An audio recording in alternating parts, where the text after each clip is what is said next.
E agora tem estreia no Esporte Espetacular, é a série Libertadores 60.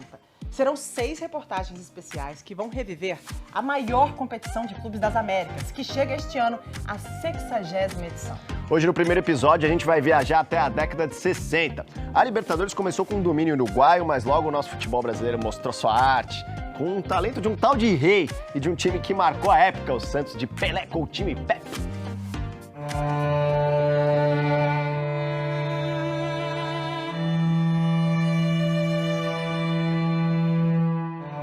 A trilha sonora ajuda no clima do encontro.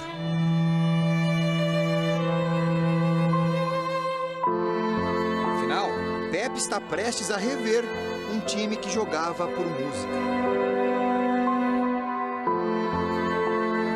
Esse olhar incrédulo já dá uma noção da preciosidade que ele tem em mãos.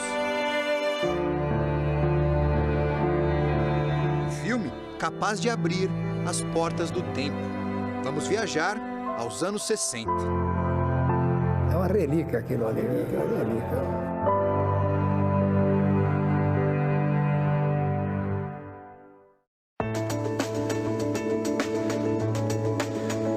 É mesmo, e revela uma época em que Pepe andava em boa companhia. Ele era conhecido como Pouca Pena. Tinha quase nada de cabelo. Tinha quase tudo de futebol. O sorriso que logo ilumina o rosto vem pelas façanhas ali registradas. Estamos diante do Santos em ação, nos primórdios da Libertadores da América. Foi uma época de ouro, uma época maravilhosa, onde o Santos, quando aquele time entrava em campo, o adversário já ficava preocupado.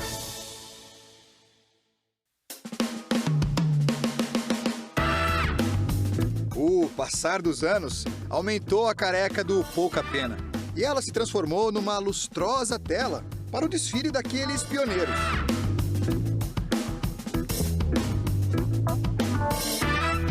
Eles ajudaram a criar a fama do torneio, que virou uma obsessão de clubes, atletas e torcedores. No princípio, não havia todo esse peso. Bater rivais locais era mais relevante. Os torcedores do Santos, eles preferiam ganhar do Corinthians que ganhar do Real Madrid.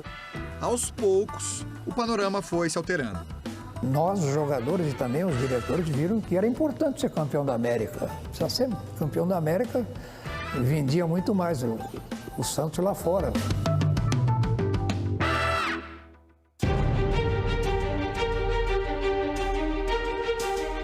Foi com Pepe e companhia que o Santos conseguiu os primeiros títulos do Brasil, em 62 e 63. Um prêmio pelo futebol e pela coragem de desbravar o continente e enfrentar o desconhecido. Não existe tapes que não existe agora, videotape, televisão, etc. e tal. Então era mais difícil. Você entrava sem saber muito quem eram os melhores jogadores do time adversário. Pois era justamente esse tipo de estranhamento que os idealizadores do campeonato buscavam criar.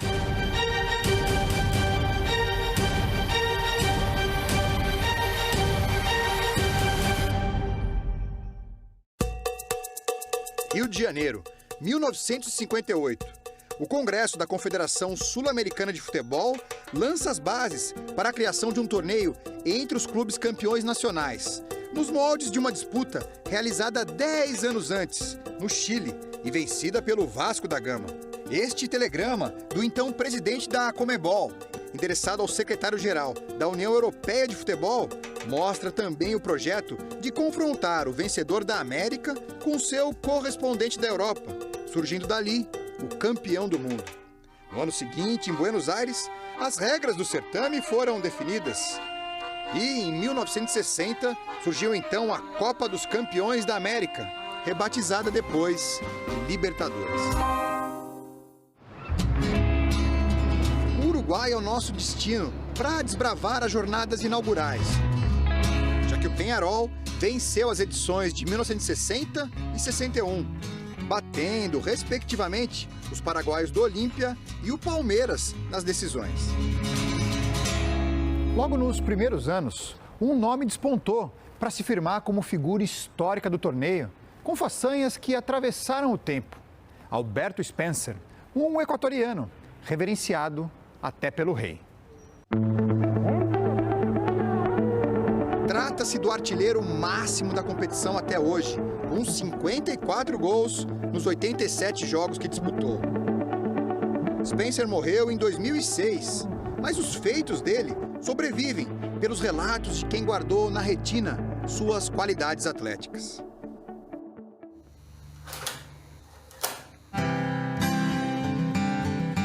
O barulho do projetor de slides ajuda a despertar a memória de Pablo Forlán, lateral direito, que cansou de dar passes para os gols de Spencer no Peñarol. Você pode conhecê-lo como o pai de Diego Forlán, craque da Copa de 2010. Mas ele fez carreira também no Brasil, atuando por São Paulo e Cruzeiro, numa época em que encontrava Pelé com frequência. E aí quando lhe falei que fazia goles de todo tipo... Num desses encontros, eu dizia que ele, como jogador, havia feito gols de todos os jeitos. Aí o Pelé me falou, de cabeça, teve um que foi melhor que eu. E retruquei. Quem? O Pelé falou. O Spencer foi melhor do que ele. E era verdade. Ele não precisava de impulso para cabecear. Parecia um elástico. Estava parado e, de repente, tocava o céu. Estava parado e saltava e tocava o teto. Exagero? Que nada. O próprio rei, num programa de TV que apresentou para a América Latina nos anos 2000, recebeu Spencer como entrevistado e tratou de homenageá-lo. ¿Tú crees que no fútbol atual poderia ser 54 goles? 54, ¿no? 54 el récord mundial. Y es un récord que no es de Pelé, ¿eh? Este récord não é de Pelé de goles. Na época em que joguei no Peñarol, joguei Libertadores todos os anos e fui 3 vezes campeão da América e 2 do Mundial. E olha que ele foi decisivo em todas essas conquistas. Mas uma em especial tem peso maior.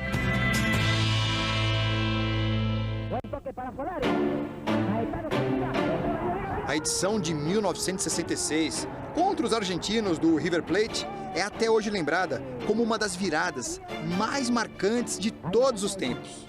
Após uma vitória para cada lado, os clubes partiram para um terceiro jogo e o River abriu 2-0 no placar. Naquela época, esse grande goleiro... Aí o goleiro deles, após uma finalização fraca do nosso atacante, matou a bola no peito. Ninguém fazia aquilo naquela época. Mexeu com a gente. Fizemos 2 gols, empatamos e viramos para 4-2 com 2 gols de Spencer. Para nós, é o jogo que sempre encanta mais. O que mais gostamos. Porque no futebol, somos inimigos mortais dos argentinos. No futebol, somos inimigos com os argentinos.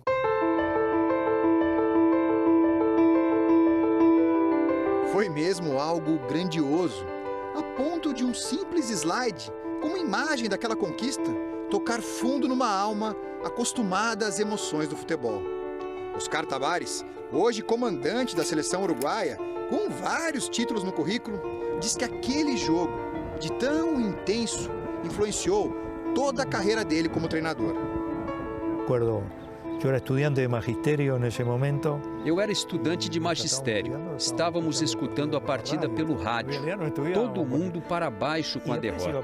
Quando viramos, lembro de sair na rua comemorando e testemunhando uma loucura coletiva, com torcedores de outros times, menores, celebrando também. Talvez isso tenha ocorrido porque equipes sem tanta tradição encaravam a Libertadores como algo inalcançável, um reduto dos poderosos. Uma situação que mudou drasticamente com a magia de Juan Ramón Verón. Pelo nariz avantajado, ele ganhou o apelido de bruxa. Seu feitiço mais marcante? Fazer um time comum virar um esquadrão da bola. Pai do Juan Sebastián Verón, campeão da Libertadores em 2009, Juan Ramón era atacante do Estudiantes, um clube da cidade de La Plata, na Argentina, que tinha pouquíssima relevância no cenário nacional, até entrar na Libertadores de 1968. Bueno, para nosotros, algo... Éramos uma equipe que geralmente lutava para não cair no campeonato local. Quando chegou a nossa chance de jogar a Libertadores, pensamos que iríamos entrar e sair. Entrávamos e salíamos. Não só não saíram, como chegaram à decisão. E contra o Palmeiras, que na época dava aula de futebol. Eram os tempos da academia. No primeiro jogo em La Plata, os visitantes pareciam confirmar o favoritismo. 1-0 no placar, até os instantes finais. Tudo mudou num piscar de olhos. Foram 2 gols em menos de 5 minutos. Uma virada que consagrou, segundo a imprensa da época, o espírito de luta de um time pequeno, que começava ali a caminhar como um gigante.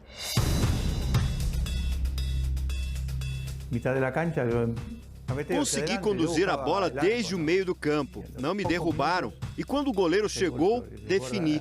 Empatamos. Poucos minutos depois, a virada. Para nós, era um resultado inacreditável. O Palmeiras reagiu no segundo jogo e venceu bem. Só que, como as regras da época não levavam em conta o saldo de gols, foi necessário um terceiro confronto. E aí, não houve equilíbrio. O Estudiantes marcou 2-0, lançando mão de alguns recursos que viraram marca registrada da equipe. Tudo ordem do treinador, Osvaldo Zubeldia. No folclore argentino, ele ocupa ao mesmo tempo o papel de gênio da tática e de comandante cruel, com ações como distribuir alfinetes para os seus jogadores espetarem os adversários. Verón diz que a última parte é apenas lenda, mas reconhece que o técnico os ensinou a buscar os limites do regulamento. Sempre vinham árbitros aos nossos treinos para nos ensinarem o que era possível fazer e o que era proibido. Não tínhamos vergonha de recuar para o goleiro quantas vezes fosse preciso para não deixar o jogo correr, por exemplo. Isso era permitido. Assim, o Estudiantes assegurou um capítulo especial no livro de histórias do torneio. O primeiro a ganhar 3 troféus consecutivos. Mesmo assim, não resta dúvida. O melhor futebol da década pertenceu a outro clube. Não esqueceu dessa carequinha simpática, né? Bom mesmo, porque histórias incríveis ainda vão passar por ali. Pepe se recorda que o Santos estava sobrando na Libertadores de 62 e chegou tranquilo na decisão. No Estádio Centenário, o desafio era encarar o Peñarol, então bicampeão, que carregava a fama de jogar duro. Se você acha que agora chegou aquele momento tradicional nas reportagens de futebol, em que os brasileiros reclamam da violência dos rivais uruguaios, pode esquecer, porque aquele Santos sabia muito bem o significado da palavra revidar. E tínhamos um time muito corajoso, né? Ninguém fugia do pau. Os dois atacantes, o Coutinho e o Pelé, se eles davam uma, eles devolviam 2, né? Tinha que tomar cuidado porque, mais do que bater, eles sabiam jogar. Coutinho fez os 2 na vitória sobre o Peñarol. A partida seguinte, na Vila Belmiro, foi confusa. O juiz reclamou de ter sido atingido por uma garrafa e encerrou o jogo na jogada em que o Santos marcou o terceiro gol, que seria o do empate e do título. Pensávamos que já éramos campeões, de repente teve que fazer outro jogo. Isso mesmo, e em campo teoricamente neutro, na Argentina. Teoricamente, porque a capital, Buenos Aires, está bem mais próxima dos uruguaios. E eles viajaram em peso, lotaram o Monumental de Núñez e viram um show de Pelé.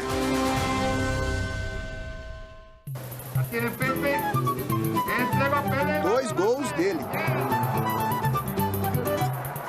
3-0 Santos.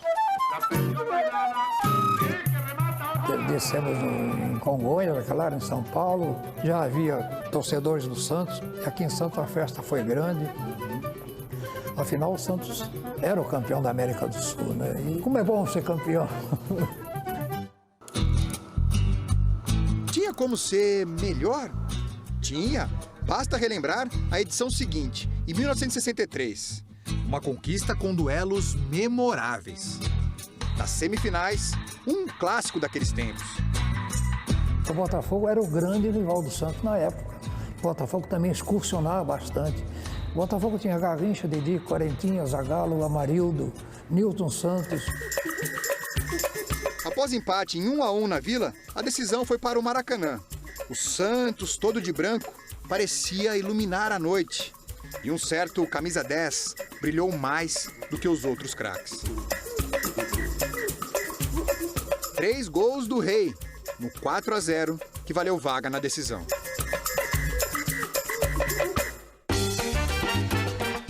O adversário era o Boca Juniors.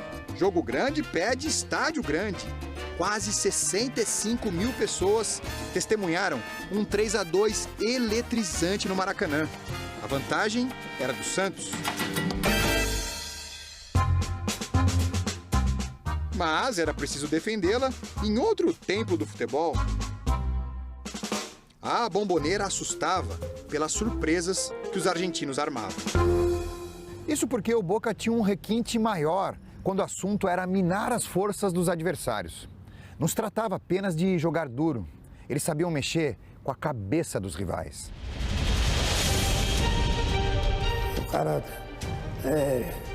te derrubava, fazia aquele levantar, te dava 2 tapas na cara. Perdone, pá, pá, pá, pá.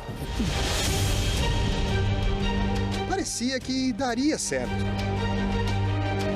A vibração dos 50 mil torcedores era pelo gol de San Filipe, que forçava o terceiro jogo. Mas lembra do Pepe falando que Pelé e Coutinho não tinham medo de nada? Pois bem, cada um deixou o seu. 2-1 e uma marca eterna. O primeiro campeão da América a desfilar na Bombonera não foi o Boca Juniors. Só um time corajoso e forte como o do Santos para ganhar deles lá naquela época, né? Era um time que gostava de ser campeão.